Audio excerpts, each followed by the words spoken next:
এটা সিরাজ পাগলার মাজার। এইখানে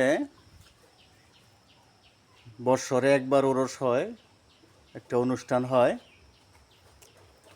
এখানে দুইটা মাজার, সিরাজ পাগলা এবং সিরাজ পাগলার সহধর্মিণী এইখানে এক লগে একই ঘরে তাকে সাহিত্য করা হয়েছে।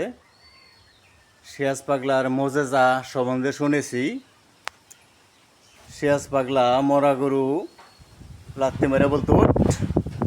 এক দুঃখিনী মায়ের গরু কান্দন, দুঃখিনী বেড়ির কান্দন দেখে বলছিল যে, এই গরু ওঠ, কান্দাছে দেওয়াস না। গরু উইটা পড়ছে। তো আল্লাহর ওলি পাগলদের এরকম মোজেজা থাকে।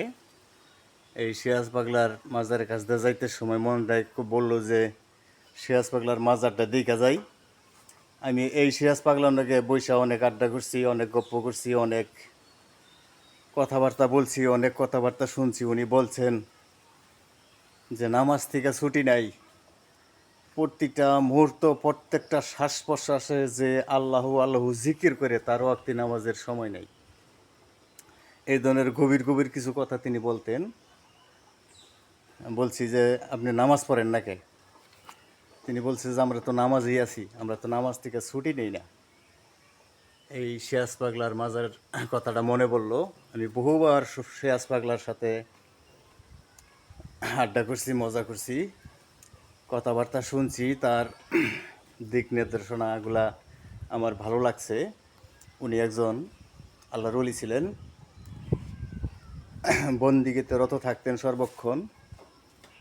তিনি, আমি বলছিলাম যে আপনারা আল্লাহর ওলি অথচ পাঁচ ওয়াক্ত নামাজ পড়েন না। উনি বলছিলেন যে আমরা সর্বক্ষণ নামাজেই থাকি, নামাজ থেকে আমরা ছুটি নেই না। তাই তার কথাটা মনে পড়লো।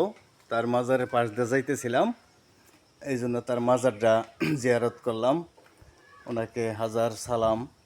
আসসালামু আলাইকুম ইয়াহুলাল কবর। কবর নয় তো, আল্লাহর ওলিদের মাজার। আল্লাহর ওলিদের মাজার সম্মানের জায়গা।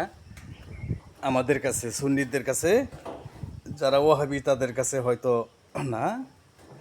তো যাক, এখানেই সবার কাছে বিদায় নিচ্ছি। আসসালামু আলাইকুম। এই তো মাজারের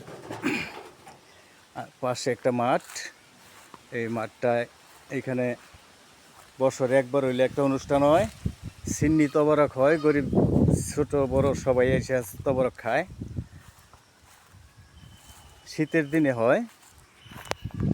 তো যাক, সবাইকে আসসালামু আলাইকুম ওয়া রাহমাতুল্লাহি ওয়া বারাকাতুহু।